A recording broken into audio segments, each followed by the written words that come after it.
할렐루야. 이 아침에 하나님의 말씀을 사모함으로 또 하나님께 모든 하루 인생의 시작을 맡김으로 이 새벽 기도에 나오신 성도님 한 분 한 분을 주님의 이름으로 환영합니다.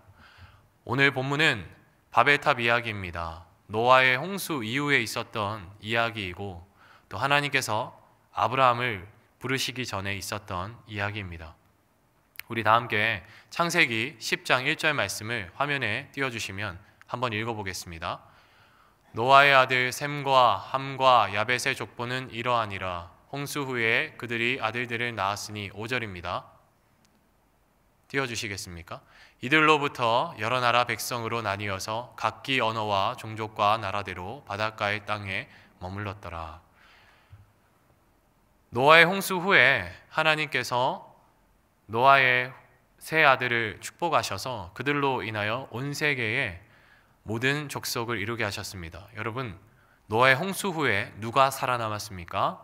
노아와 노아의 세 아들만이 노아와 노아의 가족들이 살아남았기 때문에 그 세 아들로부터 온 땅의 족속들이 다시 인류가 마치 재창조되는 것처럼 이렇게 살아가고 있었던 것이죠. 그런데 지금 노아의 홍수 이후에 창세기 오늘 본문 11장 1절 말씀을 보시면 온 땅의 언어와 말이 하나였다라고 말하고 있습니다.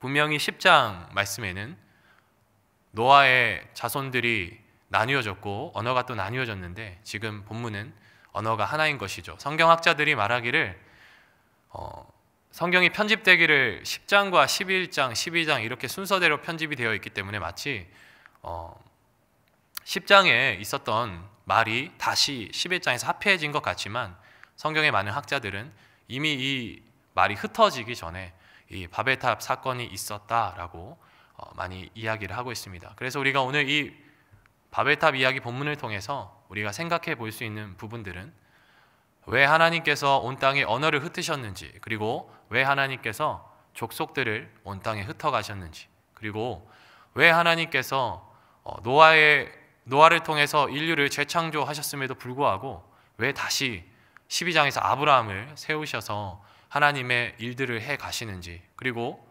아브라함의 영적 후손으로서 이 땅을 살아가는 교회, 우리가 이 본문 말씀을 통해서 또 교훈을 받아야 하는 부분은 어떠한 것인지 우리가 오늘 본문을 통해서 다 함께 생각해보고 기도하는 시간을 가지면 좋겠습니다. 우리 창세기 11장 1절 말씀을 다시 한번 볼까요? 띄워주시겠습니까? 온 땅의 언어와 말이 하나였다라고 이야기를 하고 있습니다. 많은 언어학자들은 이제 전 세계에 언어가 6천여 개가 있는데 이 6천여 개의 언어가 뿌리가 하나였다라고 이야기를 많이 합니다. 과학적으로 성경에 있었던 일들을 증명하는 것이 중요한 일이기도 하지만 사실 그보다 더 중요한 것은 성경 안에서 이미 내적 증거로 이렇게 우리 가운데 그 시대의 상황들을 이야기해 준다는 그 사실 자체만으로 우리는 당시 이 땅의 언어가 하나이고 말이 하나였다라는 것을 우리가 믿음으로 수납할 수 있습니다. 우리 2절 말씀을 보겠습니다. 2절 말씀을 띄워주시면 함께 읽겠습니다.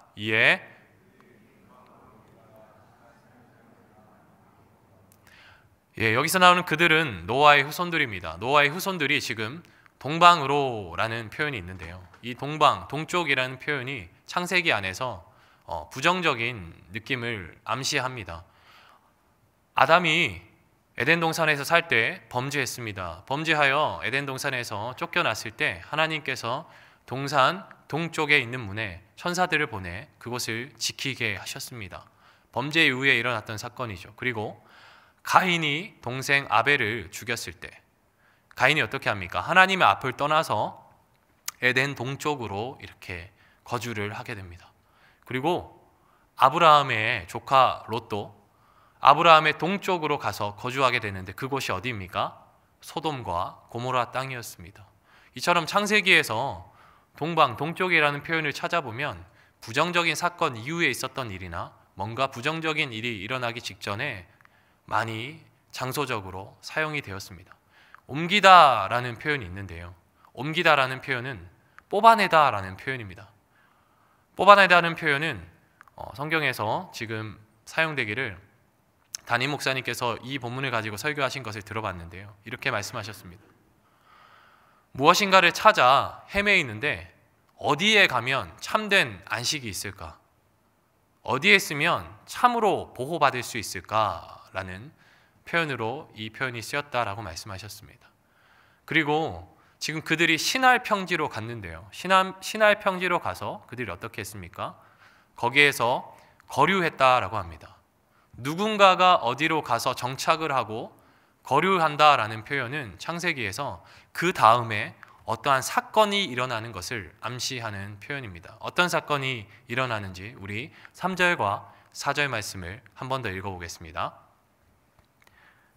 서로 말하되 자 벽돌을 만들어 견고히 굽자 하고 이에 벽돌로 돌을 대신하여 역청으로 진흙을 대신하고 함께 읽겠습니다. 시작.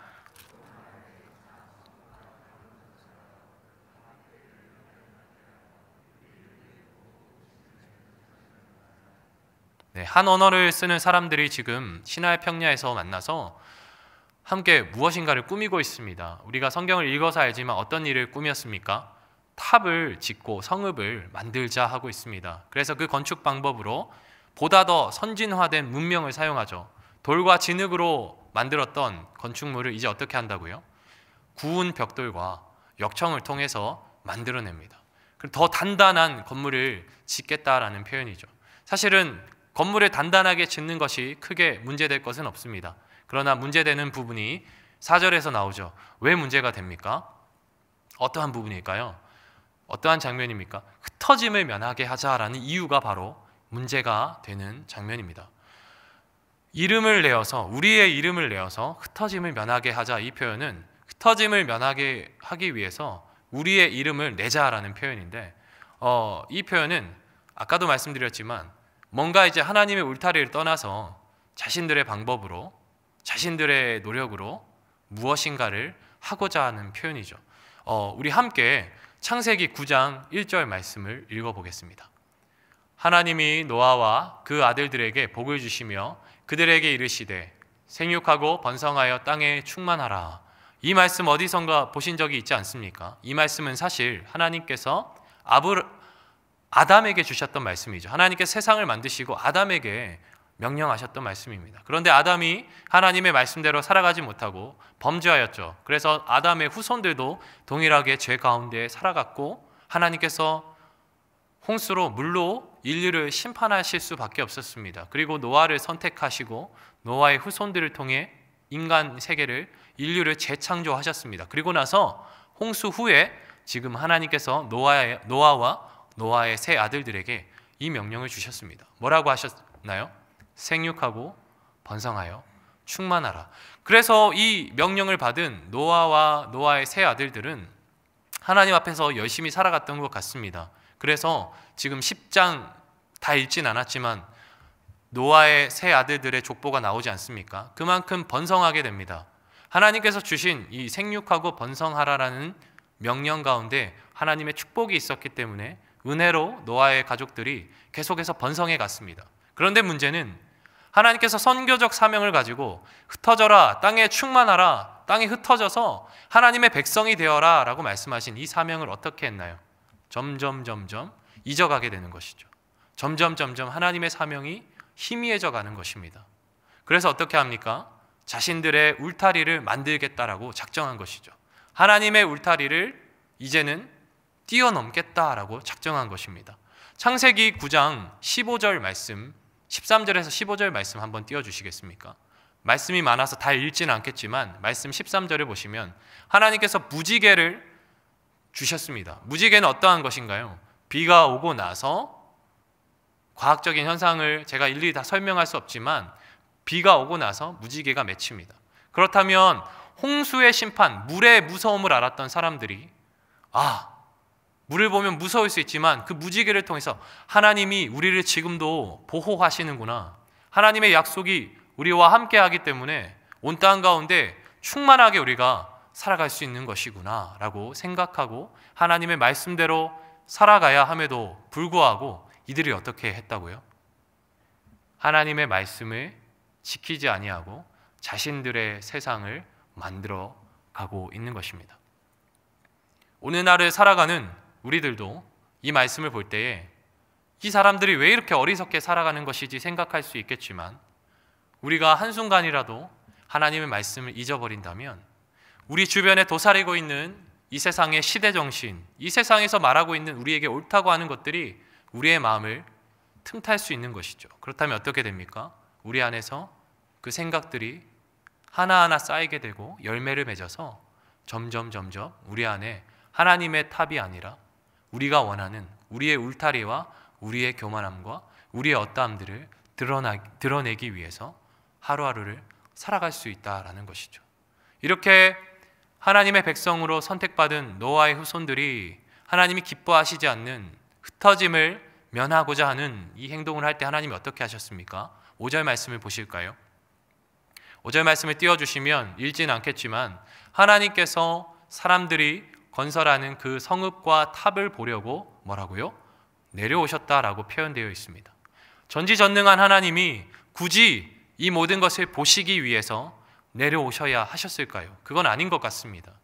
성경의 기자는 지금 이 바벨탑, 당시 고대 시대에 건물을 1층도 제대로 짓기도 힘든 그 고대 시대에 사람들이 힘을 합쳐서 그 당시 상황으로는 아주 거대하고 위대하고 보암직하고 멋진 건축물을 지었는데, 하나님이 보시기에는 그 모든 것이 아주 작고 미약하여서 하나님이 직접 내려와서 보지 않으시면 안 될 정도로 아주 보잘것없고 형편없는 건축물처럼 하나님께서 지금 성경 기자를 통해서 이 장면을 표현하고 있다라고 저는 생각합니다.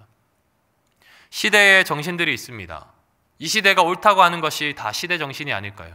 이 시대가 우리 가운데 무엇이 옳다고 합니까? 뉴스를 보고 책을 읽으면 알 수 있습니다. 또 사람들과 대화를 해보면 알 수 있습니다. 그런데 그 모든 시대 정신과 마음을 가지고 우리가 하나님의 뜻을 쫓아서 살아간다고 하지만 그것의 마음을 빼앗겨서 그것과 하나님의 뜻을 비교하며 살아가지만, 정작 중요한 것은 우리가 이 시대, 이 땅만에 살아가는 사람이 아니기 때문에 이 시대를 살아감에 있어서 우리는 이 시대의 사람들 우리를 인정해 주지 않더라도 하나님의 뜻을 쫓아 하나님의 부르심을 따라 살아가야 한다는 것이죠. 왜냐하면 하나님이 보시기에 이 시대의 것들은 모든 것이 다 형편없고 보잘것없고 악한 것이기 때문입니다. 우리가 그래서 오늘 이곳에 기도하기 위해서 모였는데, 그래서 우리가 먼저 하나님의 말씀 듣는 것이 아닐까요? 하나님의 말씀에 기준이 없다면 우리가 우리의 원하는 바대로 기도하게 되고 그것이 하나님의 뜻과는 상반되는 기도의 제목이라면 그것을 들으실 하나님께서 그 기도를 응답하실 이유가 응답 없습니다. 그렇기 때문에 우리는 말씀의 기준을 삼아서 하나님 앞에 오늘도 기도하며 나아갈 수밖에 없는 것이죠. 자, 우리 다 함께 6절과 7절 말씀을 보시면 하나님께서 어떻게 하십니까? 이들이 한 족속이고 언어도 하나이기 때문에 이제는 그들이 하는 일을 막을 수 없겠다라고 표현하시는 것은 무슨 말입니까? 그들이 결정한 바를 돌이키지 않는다는 사실을 하나님께서 아시고 어떻게 하시죠? 내려가서 그들의 언어를 섞자라고 하십니다. 이들이 사실은 하나의 언어로 살아갈 수 있다는 것은 하나님 앞에서 엄청난 축복이라고 저는 생각합니다. 하나님께서 허락하신 하나님의 말씀들을 나눔에 있어서 의사소통이 제대로 된다는 것만큼 아주 훌륭한 축복은 없다라고 생각합니다. 그럼에도 불구하고 이들은 하나님이 주신 언어, 그리고 하나님이 더 든든하게 살아갈 수 있도록 주셨던 건축기술, 더 발달되는 문명을 가지고 어떻게 합니까? 하나님의 백성으로 하나님의 나라를 이루며 살아감에 사용하지 아니하고 하나님의 뜻을 대적함에 사용했습니다. 그래서 하나님이 그들의 언어를 혼잡하게 하시고 서로 알아듣지 못하게 하자라고 결정하셨습니다. 그 결과로 어떻게 됐나요? 8절과 9절 말씀입니다. 그 결과로 하나님께서 그들을 온 지면에 또 흩으시는 장면이 있고, 또 그들이 도시 건설하기를 그쳤습니다. 그래서 그 이름을 바벨이라 하니 바벨은 혼잡하다, 흩어지다 라는 뜻입니다. 그래서 온 땅의 언어를 혼잡하게 하셨던 그 하나님께서 거기서 원래의 하나님의 계획하심과 작정하심과 약속대로 백성들을 흩으셨습니다. 사랑하는 성도 여러분, 하나님의 뜻대로 살지 않는다면 하나님의 심판이 축복이 됩니다. 하나님의 뜻대로 살지 않는다면 때로는 우리 가운데 잠시 머뭇거리는 그 잠시의 고난과 역경이 오히려 우리의 인생의 간증이 되고 경력이 되고 또 하나님의 뜻을 쫓게 되는 계기가 되는 것이죠. 하나님께서 이 백성들을 정말 사랑하지 않으셨다면 하나님께서 탑을 무너뜨리시고 그 백성들을 모두 다 그 자리에서 죽이실 수도 있었을 것입니다. 그러나 그럼에도 불구하고 하나님께서 흩으신 것은 무엇입니까? 온 땅에 충만하라는 하나님의 말씀을 기억할 것을 기대하셨기 때문이 아닐까요? 사랑하는 성도 여러분, 그렇기 때문에 우리 가운데 혹여나 어려움이 있고 고난이 있고 낙심되는 상황이 있을 때 우리는 하나님 앞에 기도해야 하는 것이죠. 하나님, 이 일을 통해서 지금 나와 내 가정과 내 상황 속에서 하나님께서 지금 가르쳐 주시고자 하는 하나님의 뜻은 무엇입니까? 무엇이 더 하나님의 뜻에 올바른 것인가요? 내가 잠시 주춤할 수 있고 세상적으로는 넘어질 수 있고 세상 사람들은 미련하다라고 말할 수 있지만 하나님 앞에서 과연 어떻게 살아가는 것이 올바른 삶인가요? 라고 우리가 물을 수 있지 않겠습니까? 말씀을 맺겠습니다. 하나님께서는 하나님의 약속, 하나님의 언약을 반드시 이루어 가시는 분이십니다. 그렇기 때문에 죄 가운데 있었던 노아의 후손들을 그대로 두지 않으시고 흩으십니다. 그들이 다시는 동일한 죄를 짓지 않도록 흩으십니다. 그리고 하나님께서 한 사람을 부르십니다. 그가 바로 아브라함이었습니다. 아브라함을 통해서 하나님은 하나님의 또 계획, 하나님의 약속을 이루어 가시기 위해서 이미 계획하셨고 또 이루어 가셨고 또 아브라함의 영적 후손인 교회를 세우십니다. 그리고 그 교회는 지금까지 하나님의 백성으로서 또 하나님의 뜻을 대언하는 자들로서 또 하나님의 복음을 전하는 공동체로서 지금까지 달려오고 있습니다. 사랑하는 성도 여러분, 여러분들은 하나님의 교회의 그 안전한 울타리 안에 거하기를 원하십니까? 아니면 나만의 탑, 나만의 어떠한 울타리를 짓기를 원하십니까? 당연히 우리는 하나님의 보호 아래 있길 원합니다 라고 말하지만 그러나 기도가 무뎌지고 말씀이 무뎌지면 어떠한 일이 일어나나요? 우리의 삶 가운데 조금씩 우리의 기준, 우리의 뜻, 우리의 자아가 자라져 가는 것이죠. 그래서 하나님의 약속이 무뎌지고 이 세상의 생각들이 우리의 자아와 합해져서 하나님이 원하시지 않는 그러한 생각들을 하며 살아갈 수밖에 없는 그러한 사람들로 유혹을 받고 미혹을 받을 수 있다는 것입니다. 사랑하는 성도 여러분, 그렇기 때문에 예수님도 그렇게 말씀하셨던 것 같습니다. 제자들을 두고 승천하실 때에 너희가 모여서 기도해라, 너희가 모여 기도하라 라고 말씀하셨습니다. 제자들이 모여서 기도했을 때 어떤 일이 일어나나요? 성령의 놀라운 임재가 있었습니다. 그들의 말로 기도하기 시작했는데 성령의 임재가 있으니까 각 나라의 언어로 기도하기 시작했습니다. 마침 그때가 오순절이라 수많은 나라에 있었던 유대인들이 예루살렘으로 들어왔죠. 그러면서 제자들의 하는 기도 소리를 듣고 어떻게 말합니까? 어찌 이 사람들이 내가 살고 있는 지역의 말로 기도를 하는가, 말을 하는가 하고 기이 여깁니다. 그리고 나서 베드로가 그들에게 복음을 증거할 때 하루에 3,000명이 되는 수많은 사람들이 복음 앞에 회심하는 역사가 일어납니다. 그리고 그 일 이후에 어떤 일들이 일어납니까? 다 일일이 설명할 수 없지만 사도행전 1장 8절 말씀처럼 예루살렘과 온 유대와 사마리아와 땅끝까지 주님의 복음이 증거되는 역사가 일어납니다. 사랑하는 성도 여러분, 우리는 하나님의 약속을 받은 사람입니다. 우리는 하나님의 언약을 받은 사람입니다. 우리는 말씀 가운데 거해야 합니다. 노아와 그 후손들이 무지개를 볼 때마다 하나님을 기억해야 했던 것처럼 우리는 날마다 말씀 가운데 하나님의 말씀 앞에 나아갈 때 하나님을 기억하고 하나님의 약속을 생각하며 하나님 뜻대로 살겠습니다라고 결단하며 주님의 도움을 구해야 하는 하나님의 언약 백성입니다. 그래서 오늘 이 시간 다 함께 우리가 결단하고 기도할 때, 하나님, 제가 이 시대의 생각으로, 이 시대의 생각뿐만이 아니라 나의 경험으로, 또 나의 경력으로, 또 나의 가족을 위해서, 나의 어떠함을 위해서 살고자 했던 그 마음보다 하나님이 말씀하시는 그 한 가지를 더 우선적으로 여기고 하나님의 뜻에 맞추어서 하나님 살아갈 수 있도록 오늘 하루도 나를 말씀으로 분별케 하시고 하나님 또 주님의 뜻대로 살도록 주님 붙들어 주시옵소서. 다 함께 그렇게 기도하고 또 우리 가운데 놓여져 있는 교회의 사명인 선교를 위해 기도했으면 좋겠습니다. 통영 선교를 앞두고 있고 또 해외 선교를 준비하고 있습니다. 하나님, 이 시간을 통하여서 하나님의 복음이 증거되어져서 또 한 사람의 하나님의 약속대로 살아가는 사람들을 세워가는 놀라운 일들이 우리 가운데 있게 하여 주시옵소서. 다 함께 이 시간 주여 한번 부르짖고 통성으로 기도하겠습니다. 주여, 하나님 감사합니다. 하나님, 우리를 언약 백성으로 삼아주시고 하나님의 뜻대로 살라 불러주셔서 감사합니다. 하나님, 우리는 하나님을 사랑하지만 하나님의 약속